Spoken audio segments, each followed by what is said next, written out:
Last week, the Governor of the Reserve Bank, Philip Lowe, put a tentative stake in the ground. The neutral nominal rate in Australia is at least 2.5%. The neutral rate is the one that neither expands nor contracts the economy. It's a theoretical idea and no one really knows what it is in advance. And note that the Governor said at least. He also said it's just one reference point and they won't be mechanically increasing interest rates to that level. So to what level will they increase interest rates? Well, the Commonwealth Bank says 2.6%. NAB now says 2.85% by November. And ANZ and Westpac are both now saying 3.35%, ANZ by November and Westpac by February.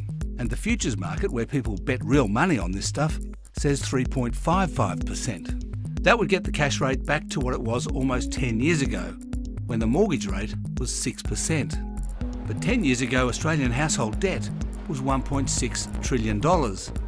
Now, it's $2.77 trillion. At a 6% mortgage rate, that's $70 billion extra per year from us to the banks. But aggregate numbers don't tell the real story. There have been two recent efforts to figure out how families will be affected. On Tuesday, Reserve Bank Deputy Governor Michelle Bullock produced this chart showing repayments increases assuming a 3% rate hike. Now, on the left, the good news. About a third of borrowers will be unaffected because they're already paying at least 3% more than they need to. But on the right, the bad news. 28% of borrowers are going to be hit by repayment increases of at least 40%. Now, in February, the Commonwealth Bank published this chart with its half-yearly results presentation. And again, on the left, the good news.